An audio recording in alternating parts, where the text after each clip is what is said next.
Good afternoon again. This is still the 8th of the 9th, Tuesday. Continuing with Coleman cuts the mustard. Coleman's First Law of Medicine by Dr. Vernon Coleman, MB, CHB, DSc, FRSA. I don't believe we're being told to wear masks so that we will be safer. But I do believe we're being told to wear masks to keep us weaker and more afraid. Therefore, I'm going to read you Coleman's First Law of Medicine. 40% of patients suffer noticeable, sometimes lethal, side effects when they take a prescribed drug. I happen to be one of those people. The problem about side effects is rarely discussed, but you can judge how big a problem it is by the fact that when there are 6 patients in hospital beds, one of them will be there because he or she has been made ill by doctors. Sadly, medicine is now one of the top 3 killers, alongside circulatory problems such as heart disease, strokes, and cancer. Here is a true story, which I'm going to read, about drug side effects. It involves a reader of Dr. Vernon Coleman. My reader is an elderly man. He went to his local surgery complaining of breathlessness. A nurse gave him a spirometer to blow into. A spirometer is a simple instrument which measures lung function. My reader huffed and puffed, but could not do much with it. So, on the basis of this single test, the nurse diagnosed a drug that he would be given could have caused the atrial fibrillation. They claimed that the fact that the fibrillation had started so soon after the drug had been prescribed was just a coincidence. In truth, no one could say for certain whether or not the drug had caused... I'd have to start again. I have turned the page wrong, so I'm going to read that bit again to get the full meaning. My apologies. A nurse gave him a spirometer to blow into. A spirometer is a simple instrument which measures lung function. My reader huffed and puffed, but could not do much with it. So on the basis of this single test, the nurse, who must have been a practitioner, diagnosed a wonderful new disease called chronic obstructive pulmonary disease. In other words, this is quite a serious one. A few neighbours have got this. COPD. Making this diagnosis was a pretty stupid, not to say dangerous thing to do. If my reader had put his hands around the nurse's throat, she would have not been able to blow into the tube either. But it wouldn't prove she had COPD. You have a chronic cough and bring up sputum every day, don't you? She said. No, he replied. Oh well, never mind, she replied. I will put you down as suffering from chronic obstructive pulmonary disease anyway. My reader had no other signs or symptoms of COPD.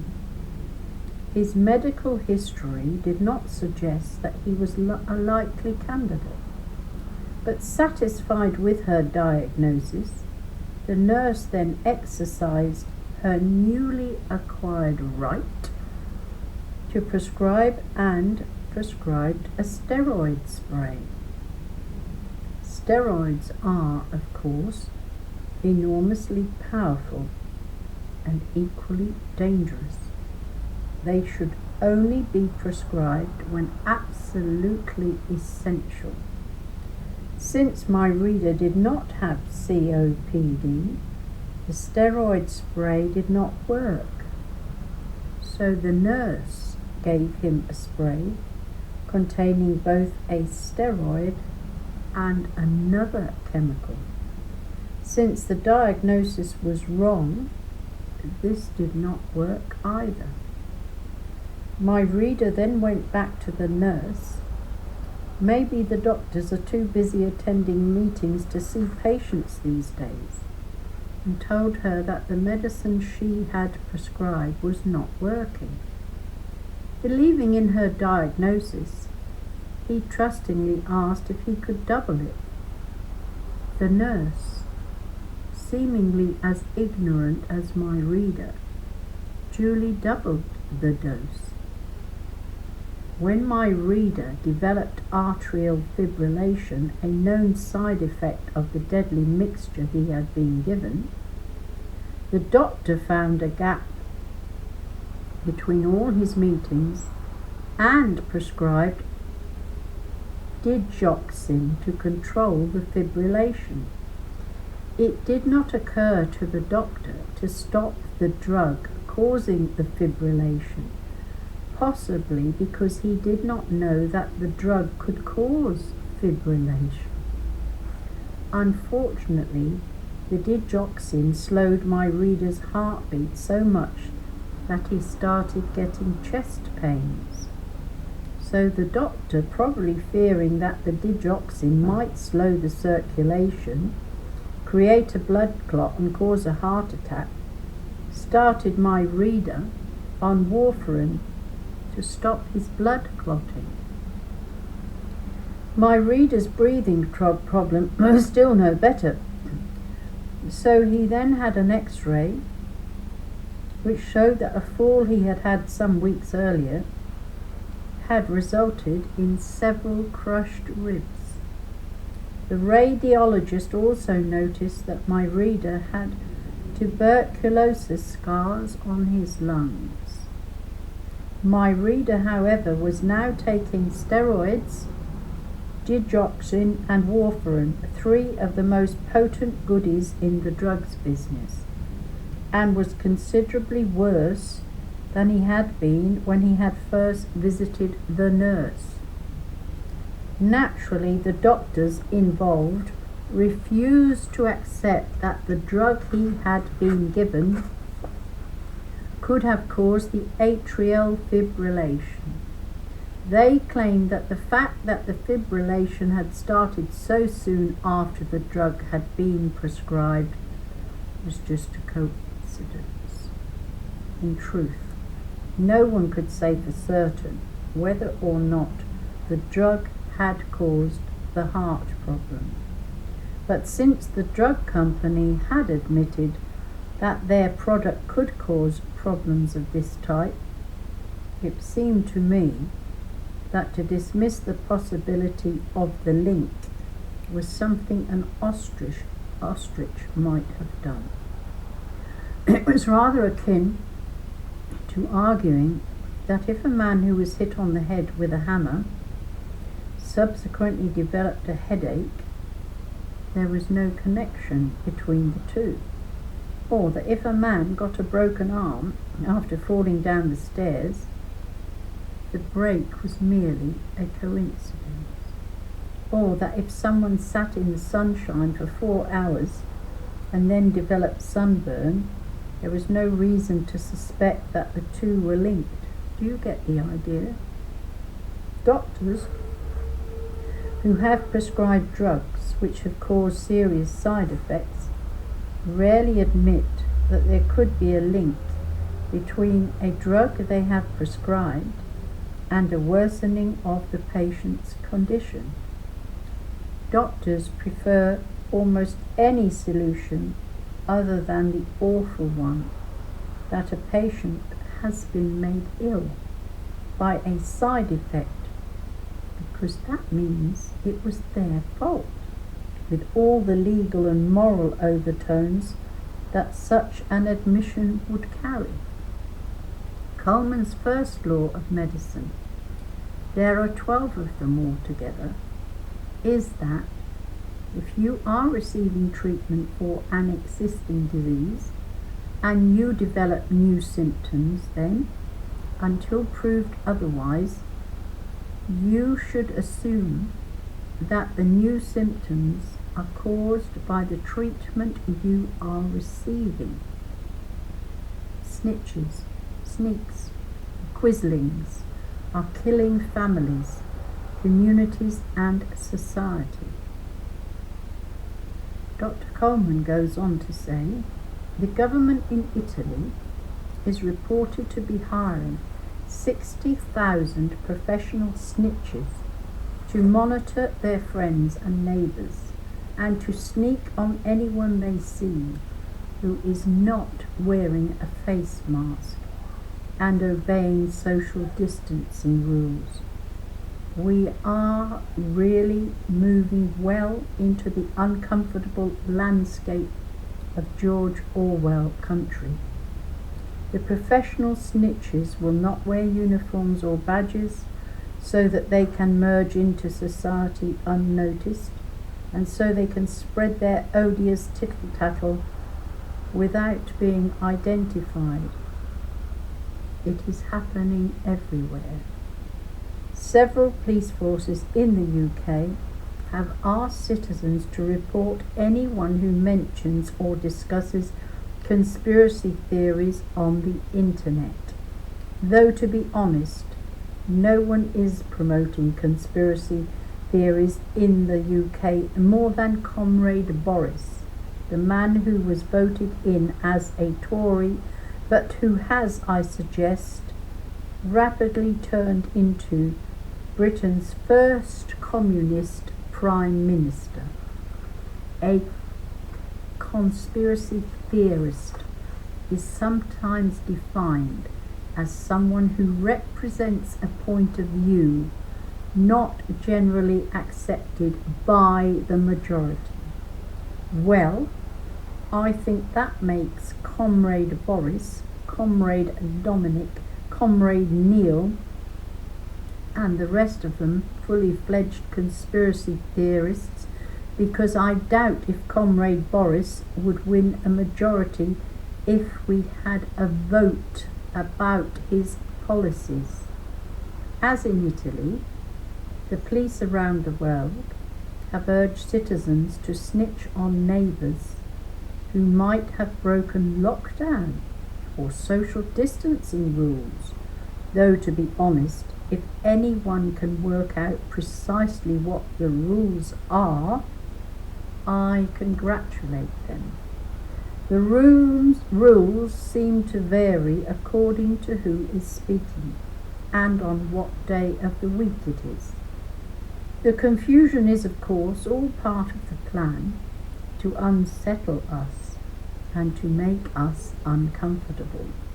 Though some of the police forces who are encouraging people to tell tales on their friends and neighbours seem to be enjoying their new powers rather too vividly, and I suspect that one or two police officers might have been watching too many movies about totalitarian societies. In the UK, at least 4 police forces have set up dedicated hotlines to make it easier for people to snitch on folk whom they think might have broken a law or two. The bottom line is that snitches are bad for any society for exactly the same reason that they are good for governments. The forces of law and order will always want to ensure that its laws are upheld unless they are inconvenient for senior government figures. They will want to catch offenders, punish them as severely as they can get away with, and make sure they don't do it again, and that others don't do it either.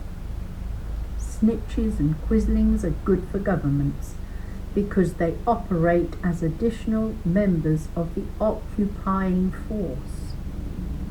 When you don't know who the quislings are, you become paranoid and worry about everyone. In such a world, everyone is a potential snitch and everyone is a threat. That is a miserable way to live, but it is, it seems, the way we are now expected to live. I mentioned occupying forces, and I was serious. That is how I and many others now see our governments, as occupying forces. That is why I use the word quizzling to describe the snitches who making life easier for the oppressors.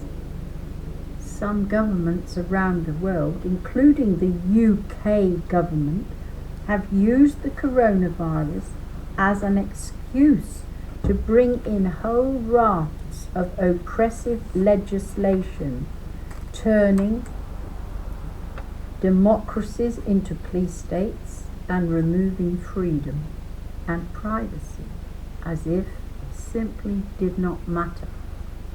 In the UK, the government's new Big Brother spyware track and trace system seems to me to have been designed to remove the last vestiges of privacy and independence.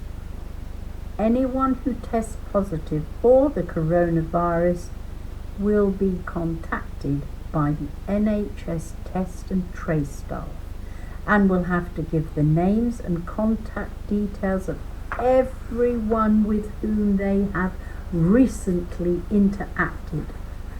That is Big Brother jargon. It is all reminiscent of the McCarthy-era inquisitions, in the United States. Those individuals who have been named must then isolate for 4 days. It is quite possible that within 3 months, entire cities will be permanently in lockdown. I suspect that only Comrade Boris's closest advisors will be exempt from the new laws. Incidentally, Comrade Boris and company are calling them rules and not laws. But in my world, if I can be arrested, fined and imprisoned for not obeying an order, then it is a law. So let's forget the new speak and call things by the proper names, please. The system also seems designed to limit the number of people we meet. I still can't meet my auntie. I'm really fed up with this now, since April. And we're now on September the 8th. The system also seems designed to limit the number of people we meet. Anyone who has an active social life and meets lots of people will be forever being put into unnecessary periods of lockdowns. Meetings of all kinds, including protests and demonstrations, will be things of the past. Now there is a surprise. No demonstrations against the government. And how safe will all this very private and personal information be? Well, the woman that Comrade Boris has put in charge of the scheme is Baroness Harding, the wife of a Conservative MP, and the former head of a British phone company called Talk. Oh, I have Talk. While she was the boss there, the company lost the personal and banking details of 157,000 customers to hackers.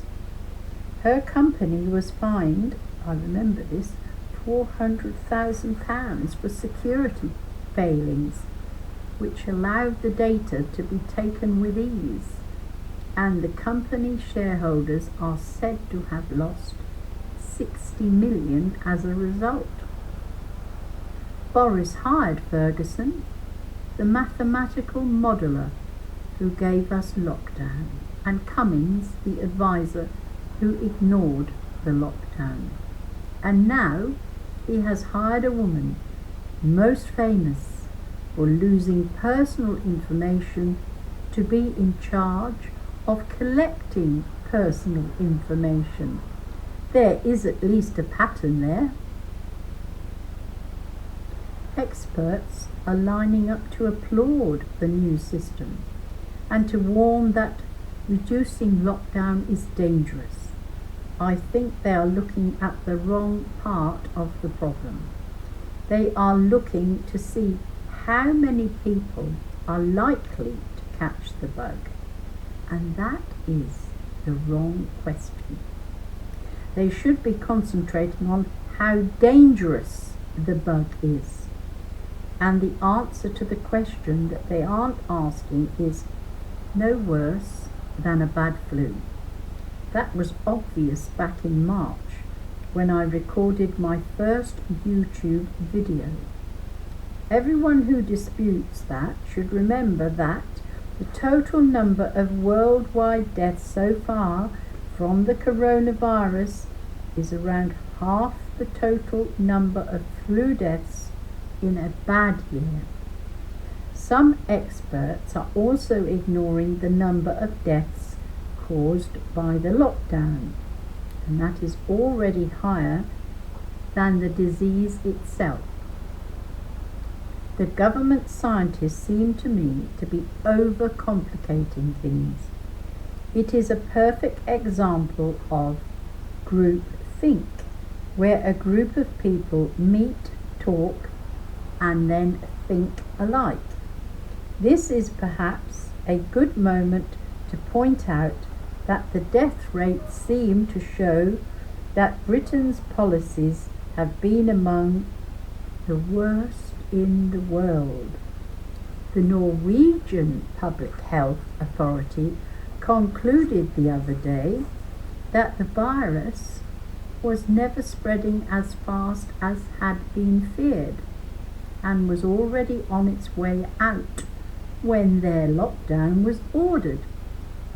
Countries where people have been trusted to behave sensibly, covering your mouth when you cough or sneeze, for example, have done much better than in Britain with its onerous lockdown policies.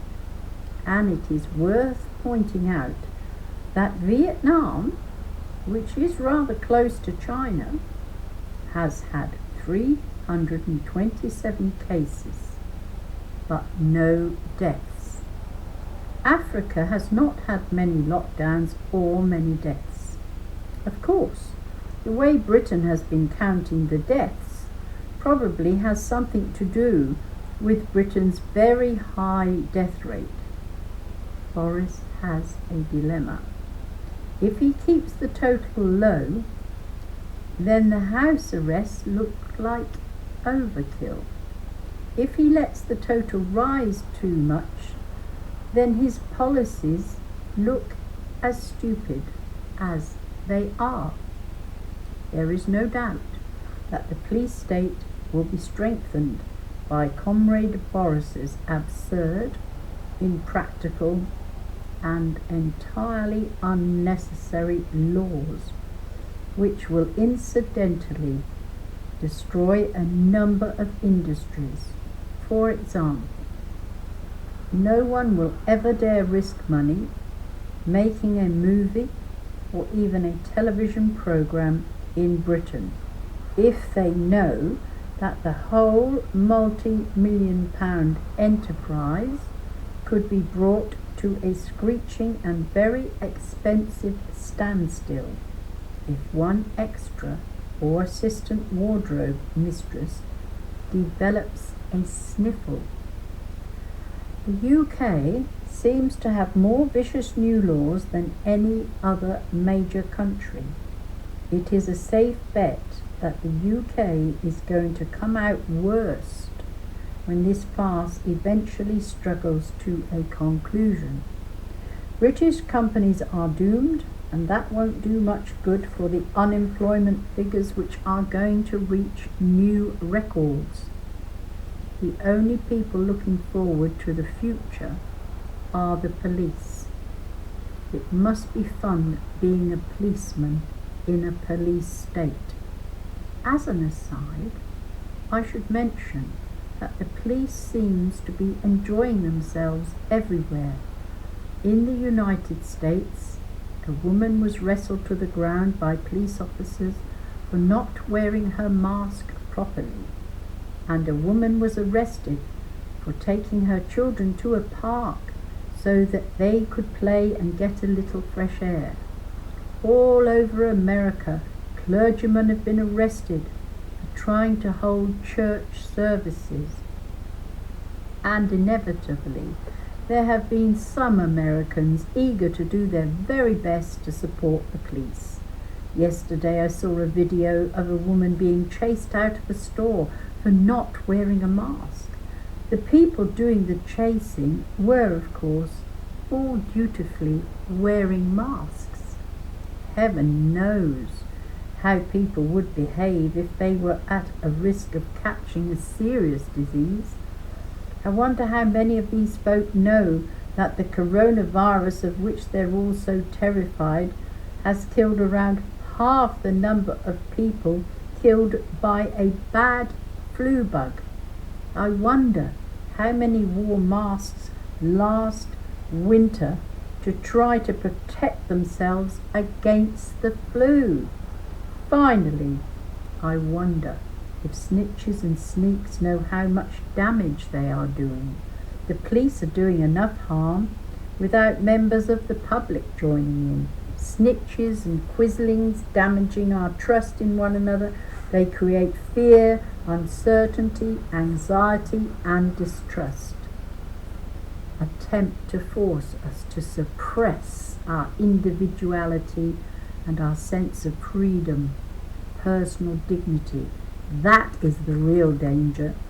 The snitches and quizzlings probably don't realize it. They are doing permanent, fatal damage to our sense of society and our sense of community. I'm going to stop there, guys and gals and people, and sorry it isn't any better than this, but what can we do? Can't do anything. So I might call that a day for today, because my goddaughter will be here shortly from Manchester. I don't know what time she's supposed to arrive, because lots of trains and the bus and everything. Well, God bless you all. That was a bit tough, wasn't it? It wasn't easy to listen to. It wasn't easy to read. But you need to hear it. You need to know the alternatives. You need to get thinking. We all need to get thinking, me included. There was a lot to take in there. But it is the truth. I believe it's the truth, or I wouldn't sit here reading it. And then the next one is, how the hell did we get here? Yes, might well ask that. How did we? All right, God bless. Good night. Bye for now.